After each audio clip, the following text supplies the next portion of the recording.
तो मैं अशोक रावत आगरा से आपके फेसबुक पेज में गिरती हुई दीवार का हमदर्द हूँ यारो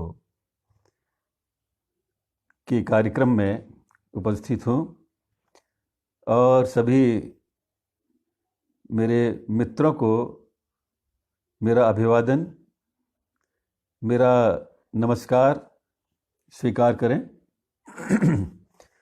भाई सूबे सुजान सिंह जी का विशेष रूप से मैं आभारी हूँ कि उन्होंने मुझे अपने साथियों के साथ अपने इस पेज पर कुछ अपनी गज़लें पढ़ने का मौका दिया, आपको सुनाने का, और कुछ गज़ल पर बातचीत का। तो अभी लाइव आने से पहले मैं सुजान सिंह जी से यही पूछ रहा था कि आपके जो मित्र हैं जो कि सुन रहे होंगे या सुनना चाहेंगे या बाद में जोड़ेंगे, उनकी उत्सुकताएं क्या हैं, क्योंकि गज़ल एक बहुत बड़ा विषय है और उसमें ऐसे बहुत सारे रोचक पक्ष हैं, बड़े ज़रूरी जानने वाले, जो तमाम लोगों को, जो ख़ास तौर से जो नई पीढ़ी है लिखने वाली, उनको नहीं पता, उनको जानना चाहिए। तो इस वजह से मैं उनसे जानना चाहता था, तो उन्होंने कुछ बातें मुझे बताई कि इस पेज से पर जो एक्टिव लोग हैं वो काफ़ी नवयुवक लोग हैं। तो मेरा ख्याल है एक बात जो विशेष रूप से आप उसको नोटिस लेने की कोशिश कीजिएगा। मैं ख़ास तौर से अपने जो युवा मित्र हैं, गज़ल के क्षेत्र में जो लोग आए हैं, उसमें भाषा को लेके मैं इससे पहले कि कुछ गज़लें, कुछ शेर मैं अपने आपके कुछ शेर सुनाऊंगा, दो दो तीन तीन चार, एक दो दो तीन तीन चार चार ऐसे कुछ गज़लों के शेर सुनाऊंगा। फिर आपको कुछ मुकम्मल गज़लें में भी मैं सुनाऊंगा। तो उसमें ख़ास तौर से जो एक बात मैं कहना चाहता हूँ सभी दोस्तों से, सुजान सिंह जी से भी, कि गज़ल की ख़ास तौर से जो गज़ल की जो भाषा है उस पर आपको गौर करना चाहिए, क्योंकि भाषा ही वो वाहक है जो आपके विचारों को वो दूसरे व्यक्ति तक संप्रेषित करती है। और भाषा अपने आप में बहुत बड़ा विषय है। नंबर एक बात। दूसरी बात, मैं एक अपने नए दोस्तों को ये भी कहना चाहता हूं कि अगर आप रचनाकार हैं, यानी कि गज़ल लिखने में रुचि रखते हैं, कहने में रुचि रखते हैं, तो यह आपकी जिम्मेदारी है कि आप उसको पूरी तरह जानने की, समझने की कोशिश करें। ये किसी अन्य व्यक्ति की जिम्मेदारी नहीं है कि वो आपके पास आए और आपको बताए कि भाई आप ये किताब खरीदिए, आप इससे मिलिए, आप ऐसा करिए, आप ऐसा करिए। जिनकी जिज्ञासाएं, उनको जानकार जो व्यक्ति हैं, तो गज़ल के व्याकरण के विषय में इसमें तो कोई किसी को संशय है ही नहीं है कि ये उर्दू गज़ल का व्याकरण है। हिंदी में तो गज़ल होती नहीं है। गज़ल हिंदी, हमारा जो छंद विधान है हिंदी का, वो तो उसमें मात्रिक छंद है, वार्णिक छंद है, और मात्रिक छंदों और गज़लों की बहरों में एक बेसिक डिफरेंस है, जिसको मैं इन बातों को एलिमेंट्री लेवल पर बताने की ज़रूरत नहीं समझता हूँ। और मैं ये मान के चल रहा हूँ कि हमारे जो मित्र गज़लों में रुचि रखते हैं, उनको कुछ बेसिक बातें पहले से ज़रूर पता होंगी, और ये भी जानते होंगे कि मात्रिक छंदों में गज़ल नहीं कही जा सकती, हिंदी के मात्रिक छंदों में, क्योंकि उनका जो स्वरूप है और बहर का जो स्वरूप है वो बिल्कुल अलग है। तो और दूसरी एक बात और भी है जो कि बड़ा कंफ्यूजन है हमारे बहुत बड़े वर्ग में, गज़ल से जुड़े जितने लोग हैं, खासतौर से उर्दू वालों की, जो हिंदी वालों की बात कर रहा हूं, कि वो भाषा के विषय में उनका नजरिया है बहुत स्पष्ट नहीं है। तो इसमें जोर देकर मैं इस बात को कहना चाहता हूं, और ये बात जो मैं आज यहां कह रहा हूं, मैं और जगह पे कहता हूं, और ये ऑन रिकॉर्ड है। ऐसा नहीं है कि इसको कहने से मुझे कुछ संकोच होता हो, या मैं खास तौर से यहां कह रहा हूं कि हिंदी और उर्दू दो भारत की ही भाषा है। उर्दू कोई विदेशी भाषा नहीं है, भारत की ही भाषा है, यही यही पैदा हुई।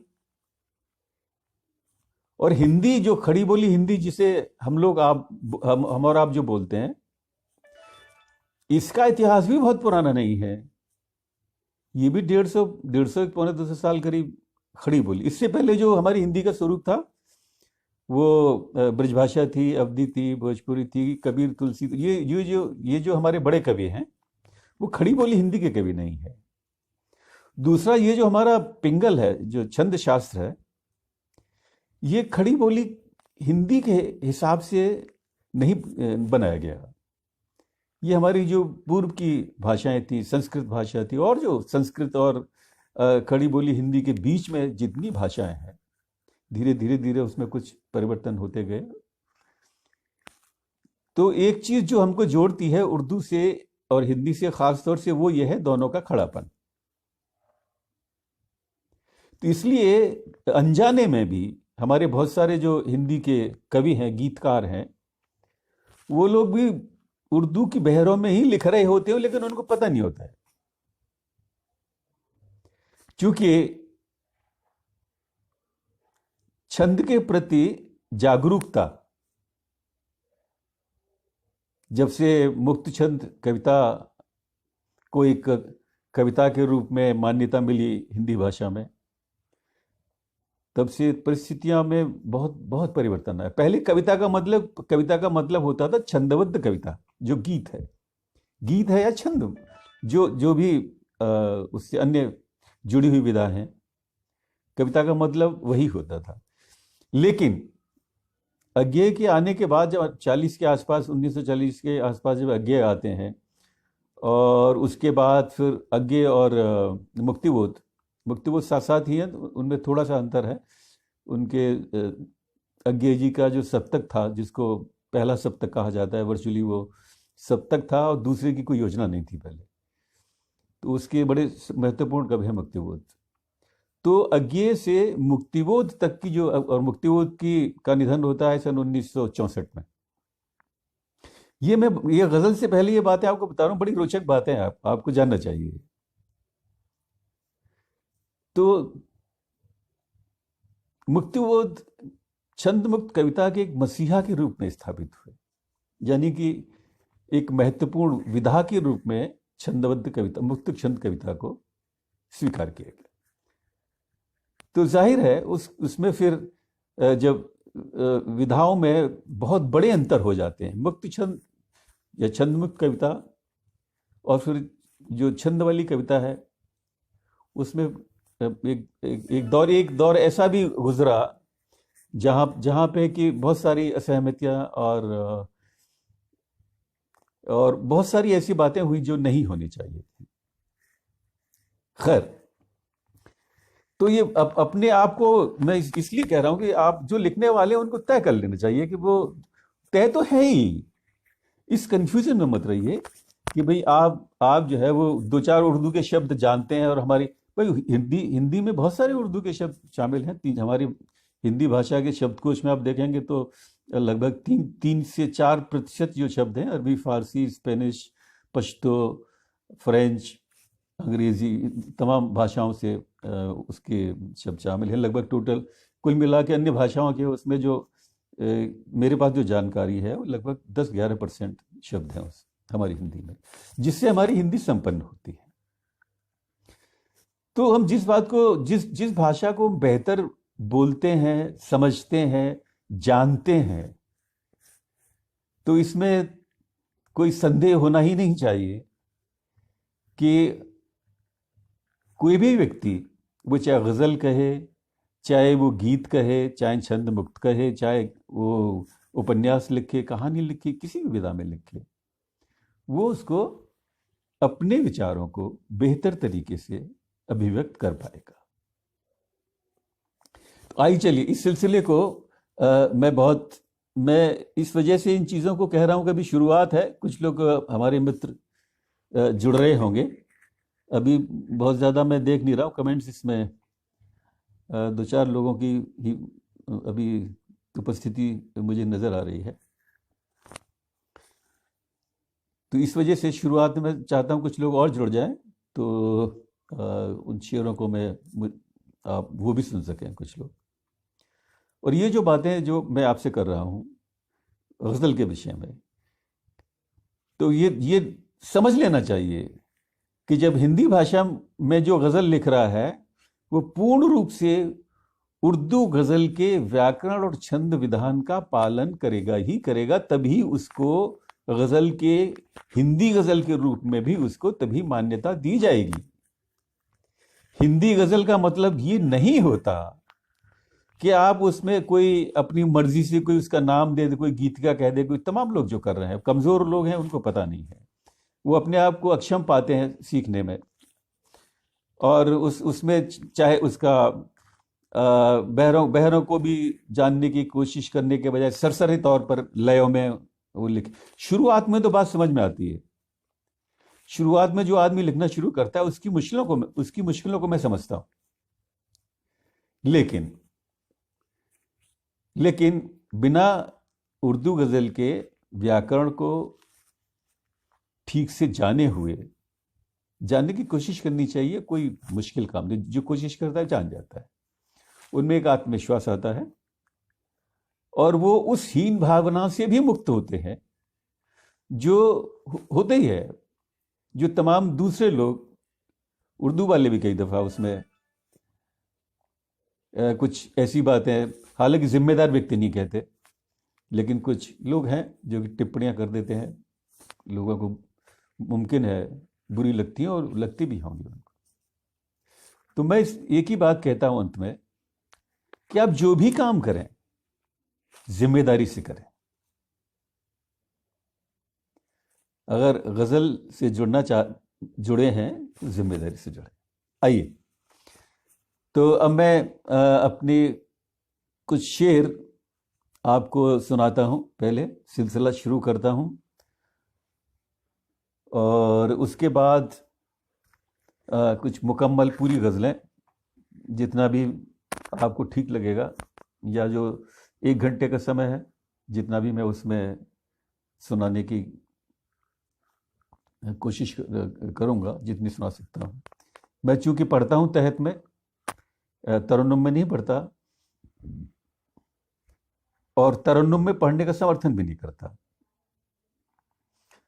तो मुझे बहुत ज़्यादा वक्त नहीं लगेगा, मैं ज़्यादा अपने शेर आप लोगों तक पहुंचा सकता हूं आराम से तहत में पढ़ के। आइए, तो सूबे सुजान सिंह जी, इस सिलसिले को मैं शुरू करता हूं, और एक मतला और एक शेर सुनिएगा।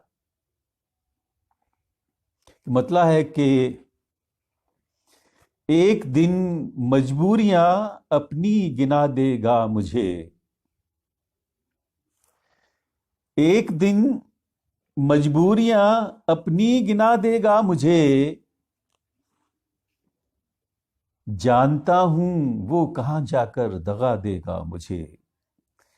एक दिन मजबूरियां अपनी गिना देगा मुझे, जानता हूं वो कहां जाकर दगा देगा मुझे, और शेर है, जानता हूं वो कहाँ जाकर दगा देगा मुझे, और वो दिया हूं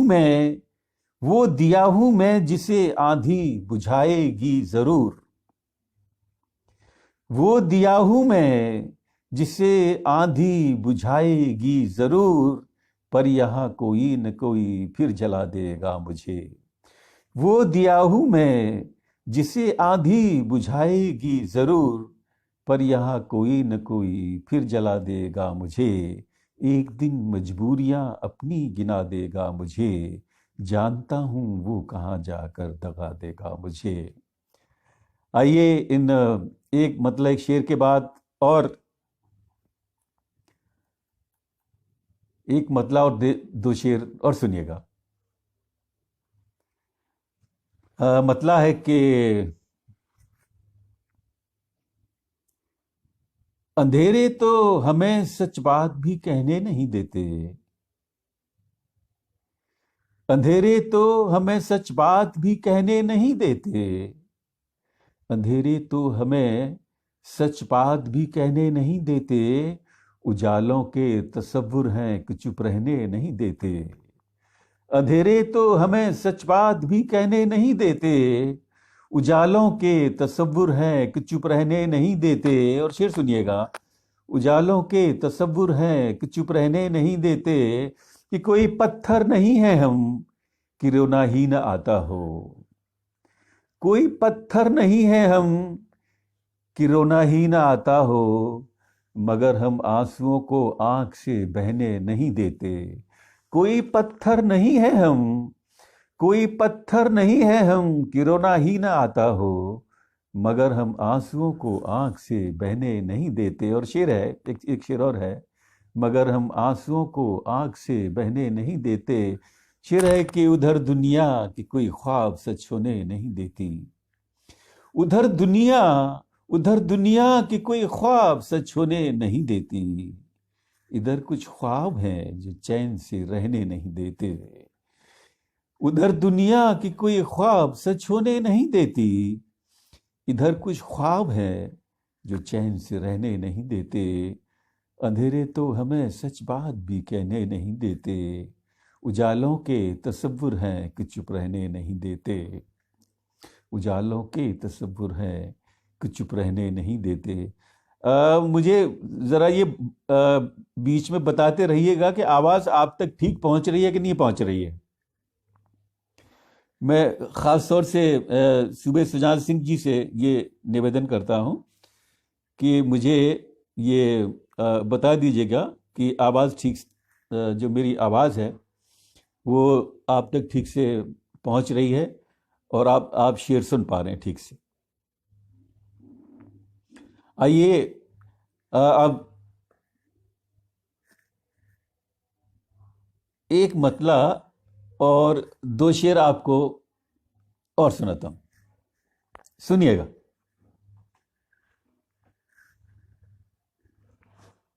मतला है कि भले ही उम्र भर कच्चे मकानों में रहे, ये एक आम आदमी की, हिंदुस्तानी की पीड़ा है। भले ही उम्र भर कच्चे मकानों में रहे, हमारे हौसले तो आसमानों में रहे। भले ही उम्र भर कच्चे मकानों में रहे, हमारे हौसले तो आसमानों में रहे।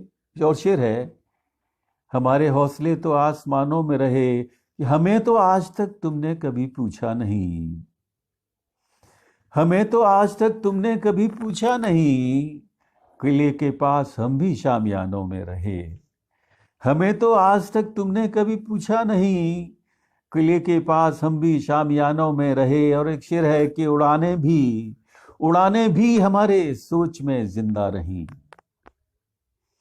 उड़ाने भी हमारे सोच में जिंदा रही, उड़ाने भी हमारे सोच में जिंदा रही, ये पिंजरे भी हमारी दास्तानों में रहे। उड़ाने भी हमारे सोच में जिंदा रही, ये पिंजरे भी हमारी दास्तानों में रहे। भले ही उम्र भर कच्चे मकानों में रहे, हमारे हौसले तो आसमानों में रहे। और सुनिएगा, एक मतला और दो शेर और सुनिएगा। और मुझे यकीन है कि मेरे जो शेर हैं वो आप तक पहुंच रहे होंगे। और जो शुरू में मैंने एक बात कही थी कि आप भाषा पर ज़रूर गौर कीजिएगा, क्योंकि हिंदी की कविता की पूरी कविता का ही भाषा जब तक ठीक से नहीं बन पाई, तो हिंदी गज़ल की भाषा को बनने में समय तो लगता ही है। तो मेरा काम अधिकांश उस दिशा में भी है कि गज़ल की फॉर्म का, व्याकरण का बेहतर तरीके से हिंदी में इस्तेमाल किया जाए। और इससे कोई फ़र्क नहीं पड़ता कि वो पंजाबी गज़ल पंजाबी में है कि मराठी में है कि सिंधी में है कि गुजराती में है, तमाम भाषाओं में कही जा रही है। उसमें पूरा आनंद, मैंने पंजाबी गज़लों को सुना है, मज़ा आ जाता है सुन के। अगर गज़ल के जो विधान है गज़ल का, उसका व्याकरण है, उसको ठीक से, उसकी कहन को, उनके नियमों को जान के अपनी भाषा में कहेंगे तो पूरा मज़ा आता है। चलिए, एक मतला और दो शेर हैं कि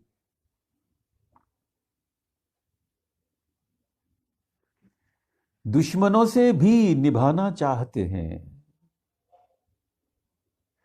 दुश्मनों से भी निभाना चाहते हैं, दुश्मनों से भी निभाना चाहते हैं, दोस्त मेरे क्या पता क्या चाहते हैं। दुश्मनों से भी निभाना चाहते हैं, दोस्त मेरे क्या पता क्या चाहते हैं। और हम अगर बुझ भी गए तो फिर जलेंगे, हम अगर बुझ भी गए तो फिर जलेंगे, आंधियों को ये बताना चाहते हैं। हम अगर बुझ भी गए तो फिर जलेंगे, आंधियों को ये बताना चाहते हैं। और शेर है कि सांस लेना सीख लें पहले धुएं में, सांस लेना सीख लें पहले धुएं में, सांस लेना सीख लें पहले धुएं में, जो हमें जीना सिखाना चाहते हैं। सांस लेना सीख लें पहले धुएं में, जो हमें जीना सिखाना चाहते हैं। दुश्मनों से भी निभाना चाहते हैं, दोस्त मेरे क्या पता क्या चाहते हैं। आइए इस सिलसिले को आगे बढ़ाते हैं और एक मतला और 3 शेर मैं पढ़ता हूं आपके सामने, सुनिएगा। मतला है कि डर मुझे भी लगा फासला देखकर, डर मुझे भी लगा फासला देखकर, पर मैं बढ़ता गया रास्ता देखकर। डर मुझे भी लगा फासला देखकर, पर मैं बढ़ता गया रास्ता देखकर। शेर है कि खुद ब खुद मेरे नजदीक आती गई, खुद ब खुद मेरे नजदीक आती गई, खुद ब खुद मेरे नजदीक आती गई, मेरी मंजिल मेरा हौसला देखकर। खुद ब खुद मेरे नजदीक आती गई, मेरी मंजिल मेरा हौसला देखकर। और एक शेर है, सुनिएगा। मेरी मंजिल मेरा हौसला देखकर, कि मैं परिंदों की हिम्मत पे हैरान हूं, मैं परिंदों की हिम्मत पे हैरान हूं, मैं परिंदों की हिम्मत पे हैरान हूं, एक पिंजरे को उड़ता हुआ देखकर। मैं परिंदों की हिम्मत पे हैरान हूं, एक पिंजरे को उड़ता हुआ देखकर। और शेर है इसका, एक शेर और है। मैं परिंदों की हिम्मत पे हैरान हूं, एक पिंजरे को उड़ता हुआ देखकर कि किसको फुर्सत है मेरी कहानी सुने,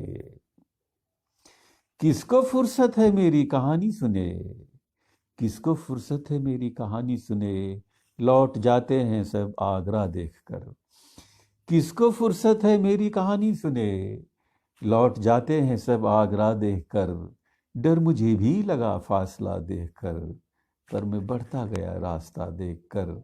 खुद ब खुद मेरे नज़दीक आती गई मेरी मंजिल, मेरा हौसला देखकर। मैं परिंदों की हिम्मत पे हैरान हूँ, एक पिंजरे को उड़ता हुआ देखकर। किसको फुर्सत है मेरी कहानी सुने, लौट जाते हैं सब आगरा देखकर। आइए, मैं समझता हूँ हमारे दोस्तों को कुछ उनको निराशा नहीं हो रही होगी मैं जो शेर सुना रहा हूँ। और मेरे पास टोटल जो लिखा है मैंने वो ऐसे ही लिखा है। अपने आसपास की बातें, अपनी ज़िंदगी की बहुत दूर के उलझने नहीं है जो किसी की समझ में ना आए। सुनिएगा।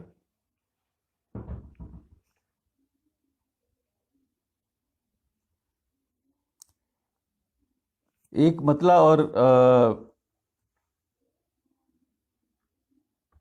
3 शेर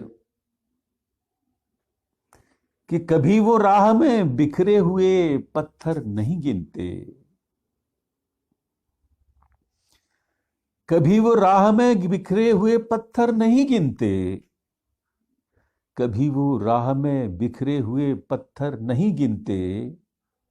सफर का शौक है जिनको किलोमीटर नहीं गिनते। कभी वो राह में बिखरे हुए पत्थर नहीं गिनते, सफर का शौक है जिनको किलोमीटर नहीं गिनते। और शेर सुनिएगा।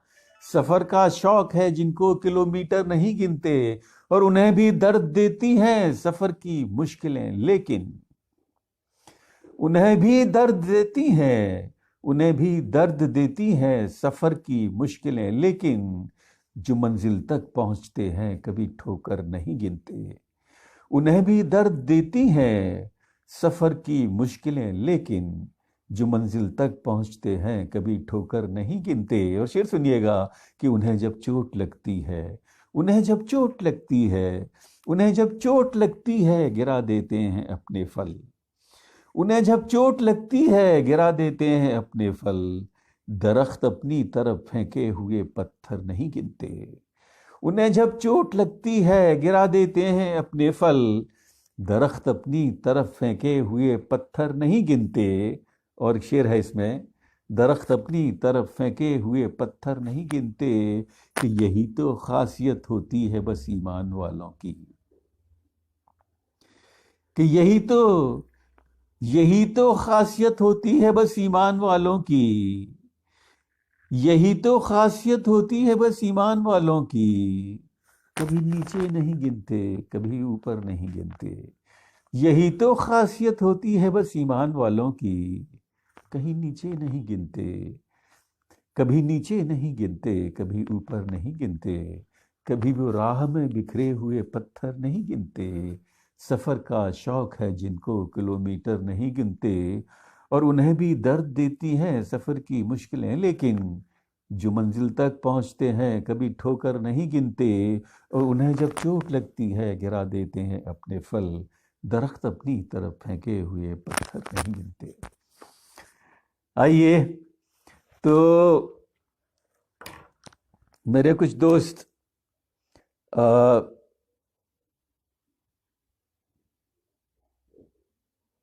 अजय अज्ञात जी भी हैं। नमस्ते भाई अजय जी। और सुबे सिंह जी तो हैं ही। आकाश सिंह जी भी हैं। चलिए खैर, जितने भी लोग हैं इससे कोई ख़ास फ़र्क नहीं पड़ता। मुझे तो अपनी बात को कहना है। आइए अब इस सिलसिले को और आगे बढ़ाते हैं। और हमारा 50% जो समय है वो पूरा हो चुका है। आइए तो एक मतला और दो शेर और सुनिए कि मतला है कि अंधेरों की सभा में सर उठाना सीख जाते हैं। अंधेरों की सभा में सर उठाना सीख जाते हैं। अंधेरों की सभा में सर उठाना सीख जाते हैं। दियों को बस जला दो झिलमिलाना सीख जाते हैं। अंधेरों की सभा में सर उठाना सीख जाते हैं। दियों को बस जला दो झिलमिलाना सीख जाते हैं। वो ये भी सीख जाते हैं सफर कैसे किया जाए। वो ये भी सीख जाते हैं सफर कैसे किया जाए। कदम जो राह पर आगे बढ़ाना सीख जाते हैं। वो ये भी सीख जाते हैं सफर कैसे किया जाए। कदम जो राह पर आगे बढ़ाना सीख जाते हैं। और एक शेर है कि किसी तालीम के मोहताज होते ही नहीं पौधे। किसी तालीम के मोहताज होते ही नहीं पौधे। वो खुद मिट्टी में अपनी जड़ जमाना सीख जाते हैं। किसी तालीम के मोहताज होते ही नहीं पौधे। वो खुद मिट्टी में अपनी जड़ जमाना सीख जाते हैं। अंधेरों की सभा में सर उठाना सीख जाते हैं।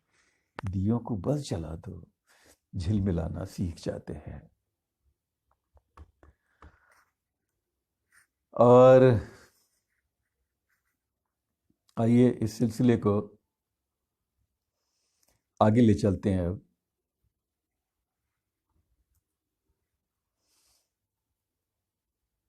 और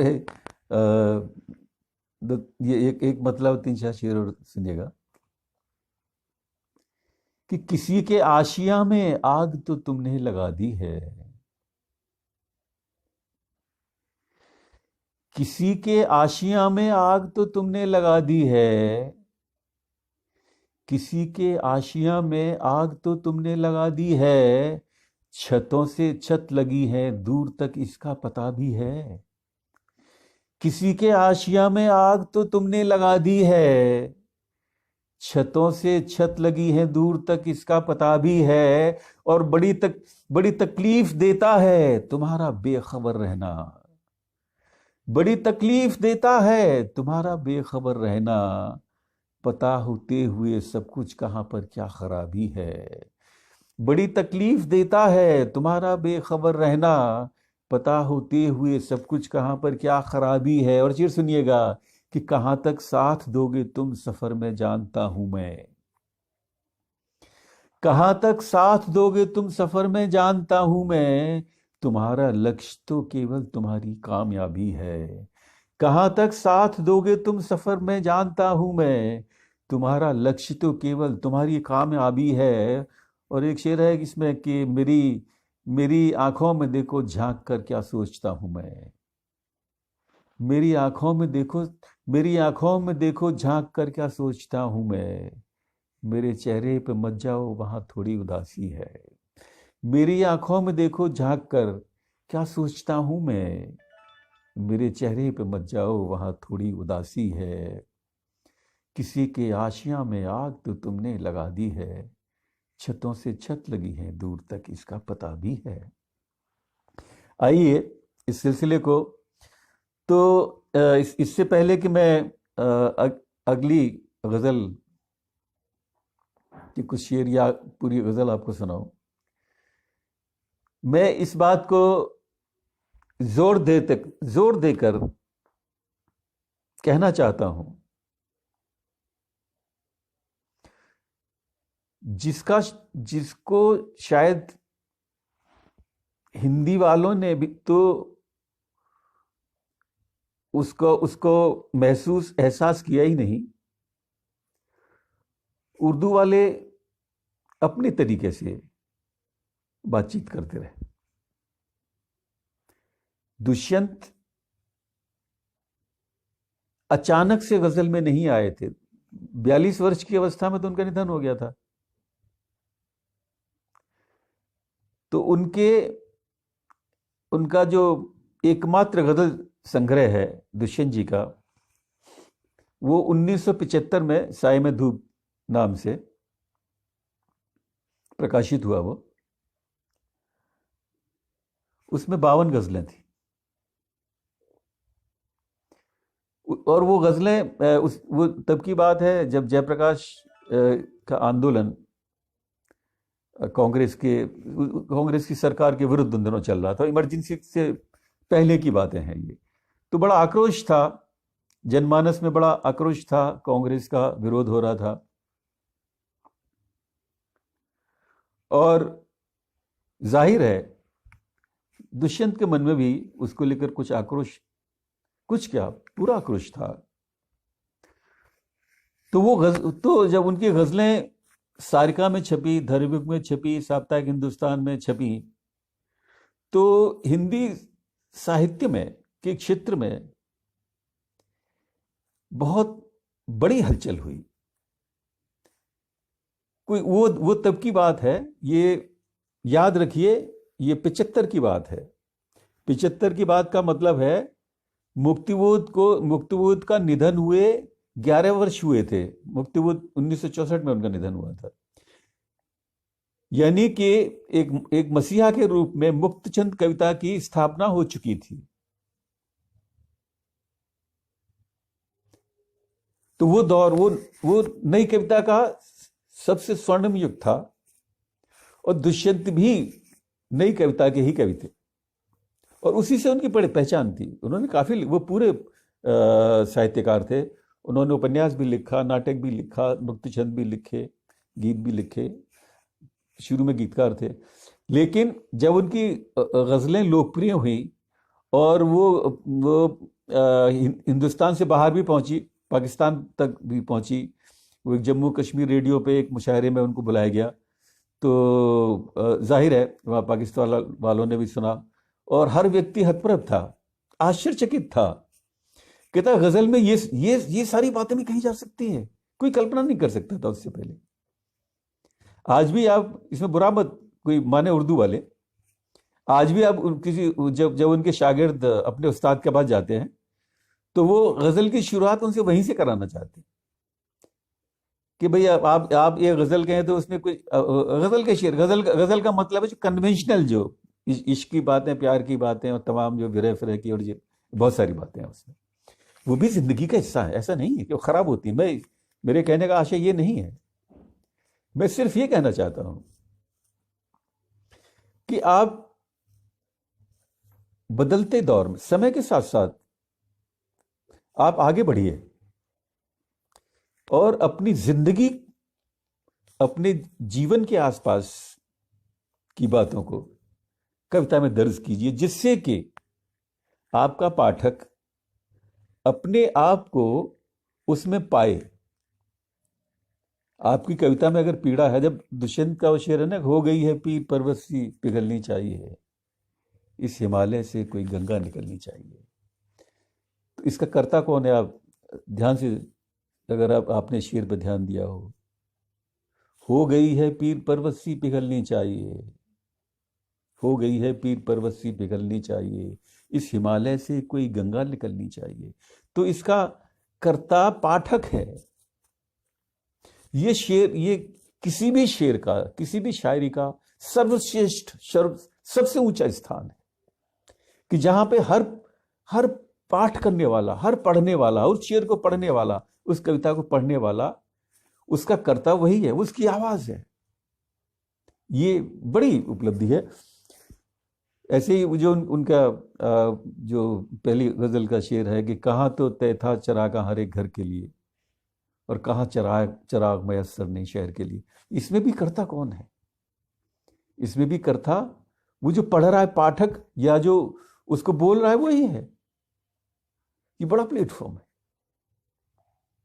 कि जब पढ़ने वाले की आवाज आपकी कविता की आवाज हो जाए। ये बहुत बड़ी जगह है। तो दुष्यंत ने, जब उनकी लोकप्रियता हुई, बढ़ी, लोगों ने जाना, तो सवाल जाहिर है, उनसे पूछते अरे आप ये कैसे कर लिया आपने, आप तो नहीं करता, कि कैसे कभी कभी थे। तो उन्होंने एक लेख लिखा, 4.5 पृष्ठ का एक लेख है, एक कल्पना पत्रिका थी, उसमें प्रकाशित हुआ था वो, उस दौर की अच्छी बड़ी पत्रिका थी।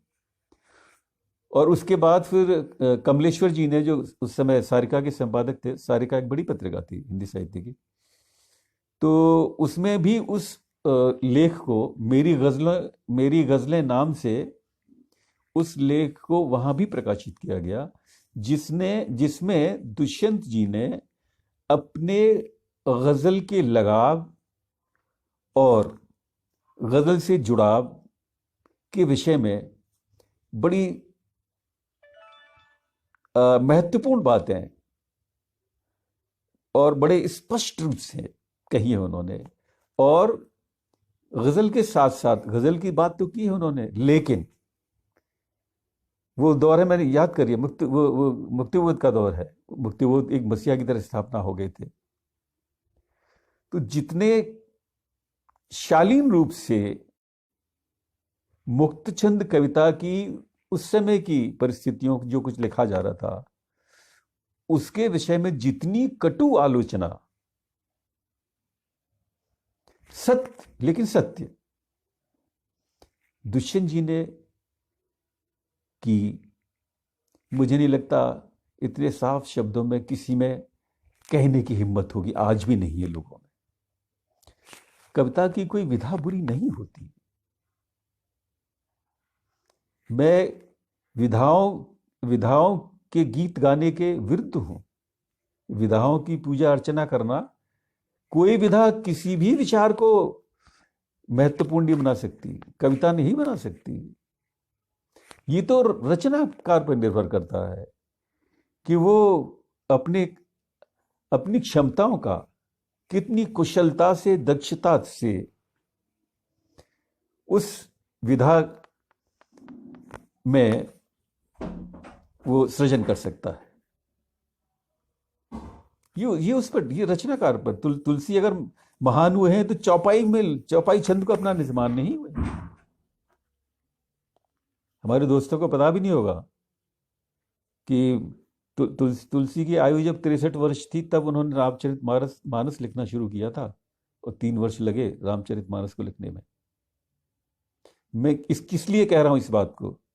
इसलिए कह रहा हूं कि जो साधना है, साधना सिर्फ कथ्य की नहीं होती है, साधना शिल्प की, छंद की भी होती है। कला की साधना, कला के जो उपकरण है, जिसमें भाषा भी है, उसका छंद शास्त्र भी है, उसकी संगीतात्मकता भी है, उसमें जो विचार हैं उन पर आपने कितना अनुसंधान किया है। फिर उस काल में आप, आज उस समय और आज में, उस समय भी बहुत कठिन समय था जब तुलसी का काल था, तो वो बहुत कठिन समय था, आप याद कीजिएगा। और आज जबकि आप जो हम लोग विभाजित हैं, हमारे देश में बहुत सी भाषाएं हैं, बहुत से धर्म हैं, बहुत सी जातियां हैं, बहुत से सूबे हैं, जिसमें बहुत सारी विभिन्नताएं हैं। तो जाहिर है जो विभिन्नताएं हैं हमारी ताकत भी है। लेकिन अगर आप एक पक्ष में झुक के, आप एक भाषा की बात, एक जिले की बात, या एक धर्म की बात, या एक जाति के पक्ष की आप बात, पक्षधरता अगर कविता में आप करने लगेंगे, तो मुझे लगता है वो अपने कवि कर्म का निर्वाह नहीं कर रहा। ये उसकी जिम्मेदारी है। कभी एक मनुष्य होता है, अगर वो वास्तव में साहित्यकार है, तो उसको मनुष्यता की पक्षधरता, लेखक बहुत सारे होते हैं, लेकिन सारे लेखक साहित्यकार नहीं होते। एक से एक बहुत अच्छे लिखने वाले लोग हैं। आप जो सुप्रीम कोर्ट के, हाई कोर्ट्स के जो उनके आदेश होते हैं, निर्णय होते हैं, आप पढ़िएगा, उनकी मोटी मोटी पुस्तकें छपती हैं उनकी। कचहरियों पे एक कातिब हुआ करता है, आप जानते हो, लिखने वाला। बहुत कुछ लिखते हैं, अखबारों में बहुत कुछ लिखा जाता है, लेकिन वो साहित्य नहीं होता। साहित्यकार की एक जिम्मेदारी होती है।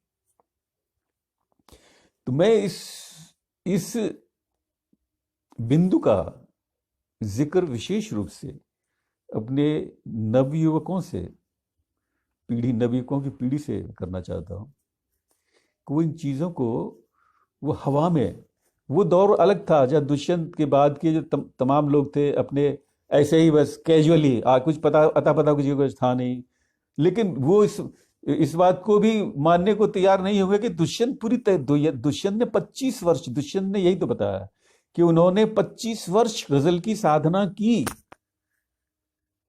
गजल की साधना का अर्थ है गजल के शिल्प की, व्याकरण की, कहन की, पठन पाठन की, संगति की, सोहबत की। वो साधना किसकी थी? कला की साधना थी। लेकिन जो उन्होंने गजलें कही वो उन्होंने अपनी भाषा में कही। अपनी भाषा से मतलब उस भाषा को जिसको वो बोलते थे, समझते थे, पढ़ते थे, लिखते थे। वो फारसी नहीं थी।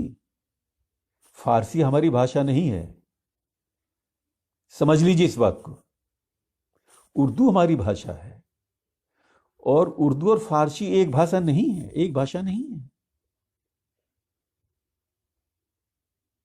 उर्दू हमारी भाषा है जिसमें फारसी के भी शब्द हैं, अरबी के भी शब्द हैं, और भी हिंदी के बहुत सारा है। अगर हिंदी ना हो तो फिर वो उर्दू कैसे हुई? बिना हिंदी के उर्दू की कल्पना नहीं की जा सकती। और इसमें सबसे बात है, मेरे इस बातों के कहने की कोई ज़रूरत भी नहीं है। हमारे, आप देखिए, पिछले जो इस दौर के पिछले 25-30 वर्षों से लेके आज तक के जितने सब हमारे जो मशहूर कवि हैं, बशीर बद्र से लेकर और मुनव्वर राना तक, उर्दू के जितने सब, उनकी भाषा को आप देखिए, कौन सी भाषा है वो? कौन सी भाषा है आपकी समझ में आती है? वो इस बात को उन्होंने समझा। और हर जिम्मेदार जो शायर है, कवि है, वो समझ रहा है कि आप उस भाषा का प्रयोग कीजिए जो लोगों की समझ में आए। उर्दू उर्दू वाले भी जो है वो उसी भाषा में बात कर रहे हैं जो लगभग हम लोग चूंकि रहते साथ हैं, वो भी वहीं पढ़े हैं जहां पर मैं और आप पढ़े हैं, कोई अलग नहीं है। इससे एक तो वो दूरी खत्म होती है, बातें समझ में आती हैं, और जब उठते बैठते हैं लोगों के साथ में तो आपको सीखने को भी मिलता है। तो एक ज़रूरी बात थी, मैंने इसको कहा, और मेरा ख्याल है कुछ लोगों ने या आप लोगों ने समझने की इसको कोशिश की होगी कि मैं क्या कह रहा हूँ। मैं इसलिए कह रहा हूँ कि बहुत सारे वर्ग है जो उनको बहकाता है, भटकाता है कि उसमें तमाम जो फारसी के शब्दों को हिंदी में घुसेड़ के और उसमें वो बोझिल बना के, और ये कहीं दिखाने की कोशिश आती है कि जब तक उसमें फारसी अरबी की लफ्ज़ नहीं हो तब तक गज़ल नहीं होती। ये कुछ ऐसा मिथ जैसा बहुत एक पीढ़ी है जो कि इस प्रकार के भ्रम पैदा कर दिया। ऐसा नहीं है भाई। जब तक समझ में, और जो आप उठा ये भी देखिए कि जो मशहूर गज़लें हैं अपने दौर की, जो मशहूर किसी भी काल की जो मशहूर गज़लें, वही गज़लें हैं जो समझ में आएंगी लोगों ने। उसमें क्लैरिटी, कॉन्सेप्शनल क्लैरिटी भी है, और एक्सप्रेशन की भी क्लैरिटी है उसमें। आइए, चलिए अब इस सिलसिले को बढ़ाते हैं। अगर इसी में लगे रहे तो टाइम यूँ ही निकल जाएगा।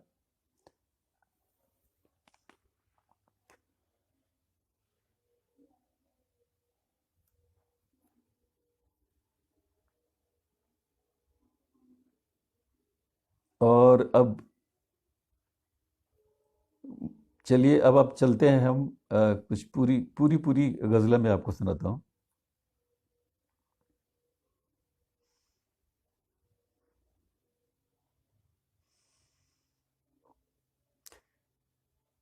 सुनिए, ये गज़ल है जिसमें एक एक मतला और उसके बाद 5 शेर हैं। छोटी सी गज़ल है। मतला है कि न मैंने दुश्मनी देखी, न मैंने दोस्ती देखी, न मैंने दुश्मनी देखी, न मैंने दोस्ती देखी, वहीं सर झुक गया मेरा जहां भी रोशनी देखी। न मैंने दुश्मनी देखी, न मैंने दोस्ती देखी, वहीं सर झुक गया मेरा जहां भी रोशनी देखी। और शेर सुनिएगा, वहीं सर झुक गया मेरा वहीं वहीं सर झुक गया मेरा जहां भी रोशनी देखी। और बुरा लगता है लग जाए, बुरा लगता है लग जाए, वही देखा, वही देखा जो जिसमें था। बुरा लगता हो लग जाए, वही देखा जो जिसमें था। न खारों में हुनर देखा, न फूलों में कमी देखी। बुरा लगता हो लग जाए, वही देखा जो जिसमें था। न खारों में हुनर देखा, न फूलों में कमी देखी। और शेर सुनिएगा, न खारों में हुनर देखा, न फूलों में कमी देखी। बड़े हमदर्द बनते थे, तअज्जुब है किसी ने भी। बड़े हमदर्द बनते थे, बड़े हमदर्द बनते थे, तअज्जुब है किसी ने भी। मेरे दिल का धुआं देखा, न आंखों की नमी देखी। बड़े हमदर्द बनते थे, तअज्जुब है किसी ने भी। मेरे दिल का धुआं देखा, न आंखों की नमी देखी। और शेर है, मेरे मेरे दिल का धुआं देखा, न आंखों की नमी देखी। तो शेर है कि मुझे लगता नहीं है वो किसी का दर्द समझेगा। मुझे लगता नहीं है, मुझे लगता नहीं है वो किसी का दर्द समझेगा। न जिसने ठोकरें खाई, न सर पे धूप ही देखी। मुझे लगता नहीं है वो किसी का दर्द समझेगा। न जिसने ठोकरें खाई, न सर पे धूप ही देखी। और एक शेर और है कि सुदर्शन चक्र उनके हाथ में एक बार क्या आया। सुदर्शन चक्र उनके हाथ में एक बार क्या आया। सुदर्शन चक्र उनके हाथ में एक बार क्या आया। पलटकर नंद नंदन ने कहां फिर बांसुरी देखी। सुदर्शन चक्र उनके हाथ में एक बार क्या आया। पलटकर नंद नंदन ने कहां फिर बांसुरी देखी। और आखिरी शेर है कि न जाने जहन में क्या था कि ठुकरा भी दिया उसने। न जाने जहन में क्या था, न जाने जहन में क्या था कि ठुकरा भी दिया उसने। न जाने जहन में क्या था कि ठुकरा भी दिया उसने। और उसके बाद पूरी उम्र मेरी राह भी देखी। न जाने जहन में क्या था कि ठुकरा भी दिया उसने। और उसके बाद पूरी उम्र मेरी राह भी देखी। न मैंने दुश्मनी देखी, न मैंने दोस्ती देखी, वहीं सर झुक गया मेरा जहां भी रोशनी देखी।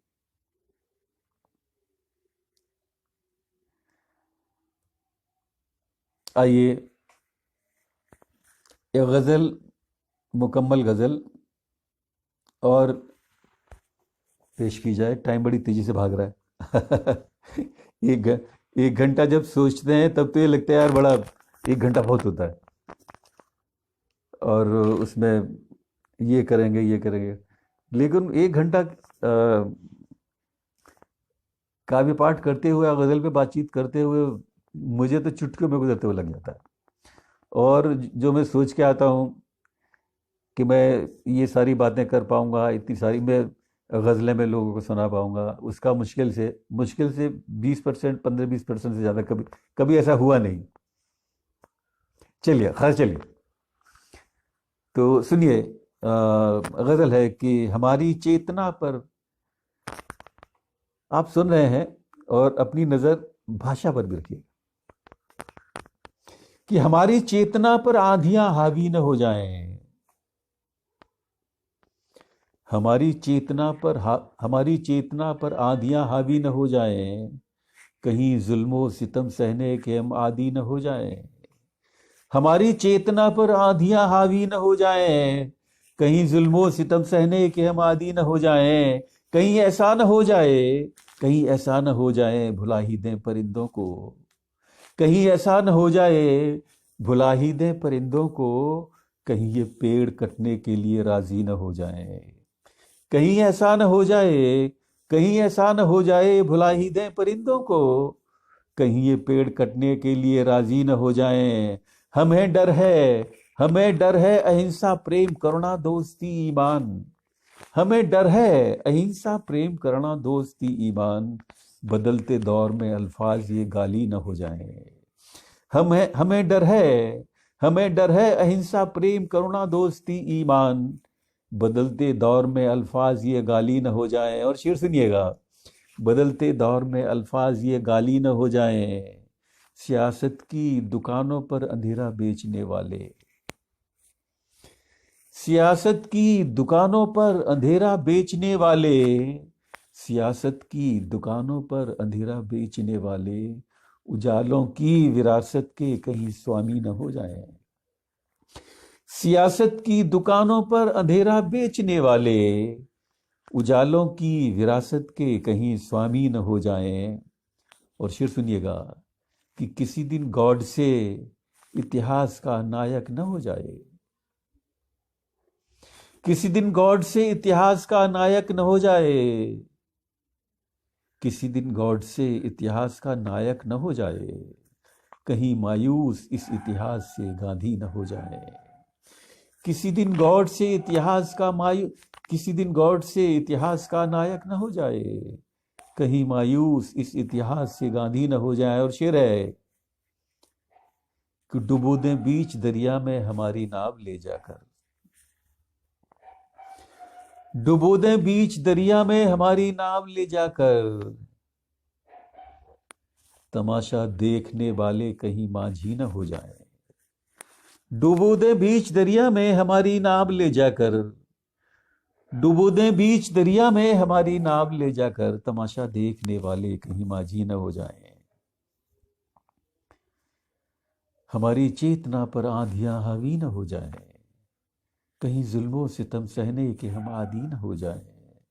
कहीं ऐसा न हो जाए भुला ही दें परिंदों को, कहीं ये पेड़ कटने के लिए राजी न हो जाएं। तो अब हम आज की महफिल के आखिरी पड़ाव के नज़दीक हैं, और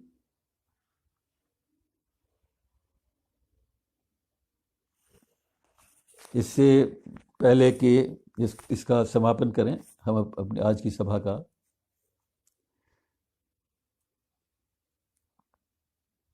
चलिए एक दो गज़लें और मैं आपको सुनाता हूँ। मैं सोच के तो आया था कुछ गज़लें और सुनाऊंगा, लेकिन जो आपसे बातचीत की गज़लों के बारे में, उसमें काफ़ी टाइम गया, लेकिन वो भी ज़रूरी थी। गज़लें तो अपनी जगह हैं, आप लोग पढ़ते रहते होंगे। मेरी गज़लें फेसबुक पर काफ़ी पोस्ट हुई हैं। मेरे ख्याल क्या, मेरी कोई ऐसी गज़ल नहीं है जो मैंने कल तक लिखी और वो फेसबुक पर ना हो। सारी गज़लें प्रकाशित हैं मेरी। सुनिएगा कि निगाहों का उजाला ठोकरों से कम नहीं होता, निगाहों का उजाला ठोकरों से कम नहीं होता, बढ़े चलिए अंधेरों में ज्यादा दम नहीं होता। निगाहों का उजाला ठोकरों से कम नहीं होता, निगाहों का उजाला ठोकरों से कम नहीं होता, बढ़े चलिए अंधेरों में ज्यादा दम नहीं होता। और भरोसा जीतना है तो ये खंजर फेंकने होंगे, भरोसा जीतना है तो ये खंजर फेंकने होंगे, किसी हथियार से अमनो अमा कायम नहीं होता। भरोसा जीतना है तो ये खंजर फेंकने होंगे, किसी हथियार से अमनो अमा कायम नहीं होता, किसी हथियार से अमनो अमा कायम नहीं होता। और शेर सुनिएगा कि परिंदों की नजर में पेड़ केवल पेड़ होते हैं, परिंदों की नजर में पेड़ केवल पेड़ होते हैं, कोई पीपल कोई बरगद कोई शीशम नहीं होता। परिंदों की नजर में पेड़ केवल पेड़ होते हैं, कोई पीपल कोई बरगद कोई शीशम नहीं होता। और शेर है, सुनिएगा कि नहीं होता, नहीं होता मनुष्यों की तरह कोमल हृदय कोई, नहीं होता मनुष्यों की तरह कोमल हृदय कोई, नहीं होता मनुष्यों की तरह कोमल हृदय कोई, मनुष्यों की तरह कोई कहीं निर्मम नहीं होता, नहीं होता मनुष्यों की तरह कोमल हृदय कोई, मनुष्यों की तरह कोई कहीं निर्मम नहीं होता। और एक शेर और है कि मेरे भारत की मिट्टी में ही कोई बात है वरना, मेरे भारत की मिट्टी में ही कोई बात है वरना, कोई गांधी नहीं होता, कोई गौतम नहीं होता, मेरे भारत की मिट्टी में ही कोई बात है वरना, कोई गांधी नहीं होता, कोई गौतम नहीं होता। और आखिरी शेर है इस गजल का कि मुझे मुझे इतिहास की हर एक घटना याद है लेकिन, मुझे इतिहास की हर एक घटना याद है लेकिन, पड़ोसी पर कभी मेरा भरोसा कम नहीं होता, मुझे इतिहास की हर एक घटना याद है लेकिन, पड़ोसी पर कभी मेरा भरोसा कम नहीं होता, निगाहों का उजाला ठोकरों से कम नहीं होता, बढ़े चलिए अंधेरों में ज्यादा दम नहीं होता, भरोसा जीतना है तो ये खंजर फेंकने होंगे, किसी हथियार से अमनो अमा कायम नहीं होता। आइए इस सिलसिले के अब आखिरी पड़ाव पर हम पहुंच चुके हैं।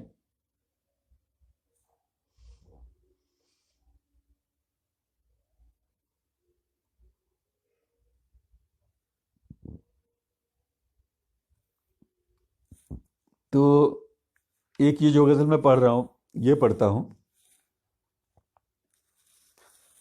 और उसके बाद एक और, मगर दो गजलें, यानी टोटल दो गजलें, 9 तो बज ही चुके हैं। तो मुझे नहीं लगता कि मुझे और आपका समय लेना चाहिए। और कभी आपको ऐसा लगा तो फिर फेसबुक अपनी है और सुजान सिंह जी अपने और हम भी अपनी है आपके, जब चाहे फिर सुनना सुनाना हो जाएगा। सुनिएगा, तो मतलब है कि किसी के दर्द का जब तक कोई हिस्सा नहीं बनता, किसी के दर्द का जब तक कोई हिस्सा नहीं बनता, कहीं विश्वास का तब तक कभी रिश्ता नहीं बनता, किसी के दर्द का जब तक कोई हिस्सा नहीं बनता, कभी विश्वास का तब तक कभी रिश्ता नहीं बनता। और शेर सुनिएगा कि दरख्तों की तरह होता, दरख्तों की तरह होता अगर इंसान का दिल भी, दरख्तों की तरह होता, दरख्तों की तरह होता अगर इंसान का दिल भी, परिंदों के लिए शायद कोई पिंजरा नहीं बनता, दरख्तों की तरह होता अगर इंसान का दिल भी, परिंदों के लिए शायद कोई पिंजरा नहीं बनता, परिंदों के लिए शायद कोई पिंजरा नहीं बनता। और शेर सुनिएगा कि चमक तो एक दिन आ जाएगी पत्थर में घिसने से,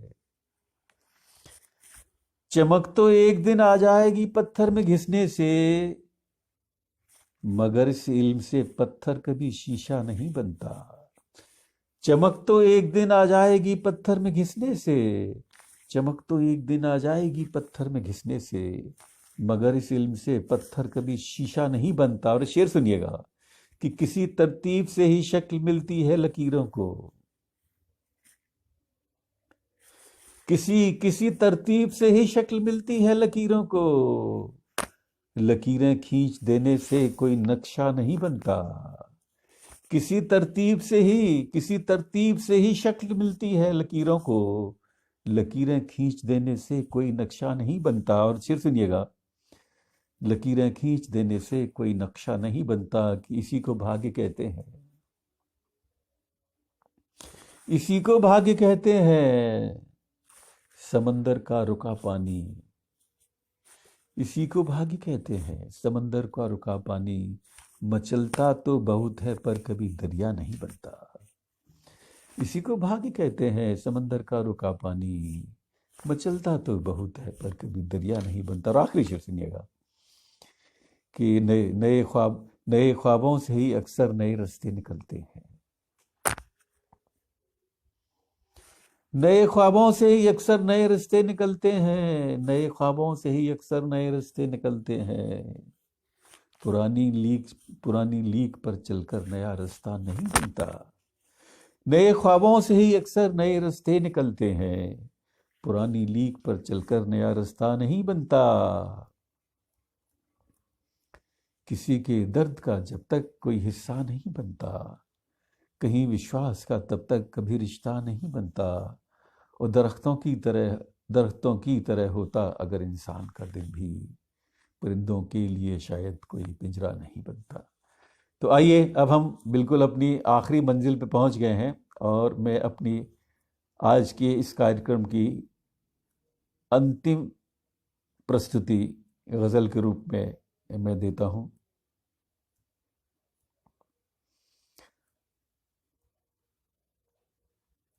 सुनिएगा। मुझे उम्मीद है हमारे जो भी दोस्त आज के इस कार्यक्रम में उपस्थित रहे हों वो निराश नहीं हुए होंगे। और ये फेसबुक के वीडियो जो कार्यक्रम है लाइव, इनका वीडियो रहता है, और मैंने प्राय देखा है लोग बाद में इत्मीनान से उनको देखते हैं। तो ये ज़रूरी नहीं है कि काव्य पाठ हो रहा हो उसी समय जो है वो 10-20 हज़ार लोग उसको देख रहे हो, लेकिन बाद में लोग गौर से उनको ध्यान से पढ़ उसको सुनना चाहते हैं और सुनते हैं। आइए तो आज के कार्यक्रम की ये अंतिम प्रस्तुति, और आप सभी बंधुओं का जिन्होंने आज के कार्यक्रम में इसमें मुझे सुना, उनका सबका आभार। और विशेष रूप से भाई सुबह सुजान सिंह जी का, जो मेरे बहुत पुराने परिचितों में हैं और उनसे मुलाकात भी हुई है, भले इंसान है। सुनिएगा। मतलब है कि अदावत में तो उसका आज भी अंतर नहीं आया, अदावत में तो उसकी आज भी अंतर नहीं आया, अदावत में तो उसकी आज भी अंतर नहीं आया। तज्जुब है बहुत दिन से कोई पत्थर नहीं आया, अदावत में तो उसके आज भी अंतर नहीं आया। तज्जुब है बहुत दिन से कोई पत्थर नहीं आया। और शेर सुनिएगा। तज्जुब है बहुत दिन से कोई पत्थर नहीं आया, और उसे 2 मील पैदल छोड़ने जाता था मैं बस तक। उसे 2 मील पैदल छोड़ने जाता था मैं बस तक। मैं उसके घर गया वो गेट तक बाहर नहीं आया। उसे 2 मील पैदल छोड़ने जाता था मैं बस तक। मैं उसके घर गया वो गेट तक बाहर नहीं आया। और शेर सुनिएगा कि जहां भी देखिए बैठे हैं लाइन तोड़ने वाले, जहां भी देखिए बैठे हैं लाइन तोड़ने वाले, जहां भी देखिए बैठे हैं लाइन तोड़ने वाले। मैं लाइन में लगा था इसलिए नंबर नहीं आया। जहां भी देखिए बैठे हैं लाइन तोड़ने वाले, मैं लाइन में लगा था इसलिए नंबर नहीं आया। और शेर सुनिएगा। मैं लाइन में लगा था इसलिए नंबर नहीं आया, कि चढ़ा हूं देख कर हर एक सीढ़ी सावधानी से, चढ़ा हूं देख कर हर एक सीढ़ी सावधानी से। जहां मैं आज हूं मैं उस जगह उड़कर नहीं आया। जहां चढ़ा हूं देख कर हर एक सीढ़ी सावधानी से, जहां पर आज हूं मैं उस जगह उड़कर नहीं आया। और शेर सुने कि जमाने की हवाओं का असर कितना ज्यादा है, जमाने की हवाओं का असर कितना ज्यादा है। किसी त्योहार पर बेटा पलटकर घर नहीं आया। जमाने की हवाओं का असर कितना ज्यादा है, किसी त्योहार पर बेटा पलटकर घर नहीं आया। और आखिरी शेर, इस आज की पेशकश का आखिरी शेर है कि किसी को मशवरा क्या दूं कि ऐसे जी कि वैसे जी। किसी को मशवरा क्या दूं कि ऐसे जी कि वैसे जी। मेरे खुद की समझ में जब ये जीवन भर नहीं आया, किसी को मशवरा क्या दूं कि ऐसे जी कि वैसे जी, मेरी खुद की समझ में जब ये जीवन जीवन भर नहीं आया, अदावत में तो उसकी आज भी अंतर नहीं आया। तज्जुब है बहुत दिन से कोई पत्थर नहीं आया, उसे 2 मील पैदल छोड़ने जाता था मैं बस तक, मैं उसके घर गया वो गेट तक बाहर नहीं आया। और जहां भी देखिए बैठे हैं लाइन तोड़ने वाले, मैं लाइन में लगा था इसलिए नंबर नहीं आया। और चढ़ा हूं देख कर हर एक सीढ़ी सावधानी से, जहां पर आज हूं मैं उस जगह उड़कर नहीं आया, अदावत में तो उसकी आज भी अंतर नहीं आया। तजुब है बहुत दिन से कोई पत्थर नहीं आया। तो इस प्रकार से आज का ये जो कार्यक्रम है वो संपन्न हुआ। लाइव कार्यक्रम आपके फेसबुक पेज पर। मैं पुनः भाई सुजान सिंह जी का और अपने उन दोस्तों का जिन्होंने जो उपस्थित थे, जितने भी थे, उन सब का मेरा प्रणाम, नमस्कार और धन्यवाद कि उन्होंने अपना समय निकाला। और मैं ये अपेक्षा करता हूँ कि हमारे जिन लोगों ने, सुनने वालों ने, कुछ अगर वो फीडबैक देना चाहें। देखिए, गज़ल एक बहुत बड़ा विषय है जिसमें एक बार में, जब तक कि पहले से पूरा मिनट टू मिनट उसका प्रोग्राम तय न हो। जिस संदर्भ में मैंने सुजान सिंह जी से पूछा था कि मैंने कुछ लोगों ने, क्योंकि जनरली मैं प्राय देखता हूँ कि लोगों की जिज्ञासाएं गज़लों के बारे में काफ़ी हैं, गज़ल के शिल्प के बारे में तो बातचीत ऐसे कार्यक्रम में हो नहीं सकती। जैसे सुजान सिंह जी कह रहे थे कि भाई उनको कुछ, उनको काफ़ियों के बारे में बताइए, काफ़िया कैसे मिला जाए। मैंने कहा भाई ये काम ऐसा नहीं है कि मैं यहाँ पर आपको गज़लें सुनाऊँ और उसके बारे में ये ध्यान से उसके लिए कोई अलग से, और ये भी संभव नहीं है कि फेसबुक पर कोई कार्यक्रम करके किसी को ये इतनी आसानी से समझा जा सके। इसको तो आपको किसी मित्र के माध्यम से, किसी जानकार के जो जानते हो, अब मेरा ख्याल है हिंदी में भी काफ़ी लोग जान गए हैं। और आप इस भ्रम से भी बाहर आ जाइए कि उर्दू वाले सब कुछ जानते हैं। जो कोई उर्दू वाला आपको दिख रहा है, उर्दू के नाम पर वो गज़लें कहता है दिख रहा है, अगर आपको लगता है कि वो बैर फैर सब जानता है, तो आप इस भ्रम से बाहर आ जाइए। वो भी आप जैसे ही है, उसको भी कुछ नहीं आता है। आपको जितना आता है उसको भी उतना ही आता है, वो भी वहीं से शुरुआत करता है। थोड़ी सी वहाँ सहूलियत ही हो सकती है कि वहाँ जानने वाले ज़्यादा होंगे तो वो उनसे सीख सकते हैं। लेकिन अब हिंदी में भी जानने वाले, जो नई पीढ़ी में, जो मेरा अपना अनुभव है, मेरे वो गज़लों की दुनिया जो ग्रुप है, आप लोग मेरा ख्याल से जानते ही होंगे। फेसबुक पर एक मेरा ग्रुप है जो अकेला मैं जिसका एडमिन हूँ, गज़लों की दुनिया। तो वहाँ पर वो मैं देखता हूँ, वहाँ पर बहुत सारे लोग, बहुत सारे उर्दू वाले भी आते हैं वहाँ पर, हिंदी वाले उर्दू वाले, वहाँ पर दोनों का गज़ल के लिए है वो अलग से, हिंदी उर्दू गज़ल का उसमें कोई बाइफरकेशन नहीं है। लेकिन वो बातें सब जो मैंने यहाँ आपसे कही है, वो वहाँ पर स्पष्ट रूप से लिखित में भी है कि आप अपनी भाषा जो जानते हैं उसका चयन कीजिए। आप गलत जिस भाषा को जानते हैं उसका गलत रूप में इस्तेमाल मत कीजिए। या तो जानिए, या आप जो जानते हैं उसमें लिखिए। और इस भ्रम से बाहर आइए कि वह फारसी के, अरबी के अल्फाज उसमें गज़ल में लिखना ज़रूरी होता है। इस भ्रम से बाहर आइए अपनी भाषा में। और अगर आप जानते हैं, आपकी बहुत ज़्यादा रुचि है, उर्दू सीख लीजिए, क्या प्रॉब्लम है। अंग्रेजी, जो लोग अंग्रेजी सीखते हैं, फ्रेंच सीखते हैं, चाइनीज सीखते हैं, जर्मनी सीखते हैं, स्पेनिश सीखते हैं, अपने रुचि के अनुसार से उर्दू सीख लीजिए, कोई प्रॉब्लम नहीं। उर्दू हमारी भाषा है।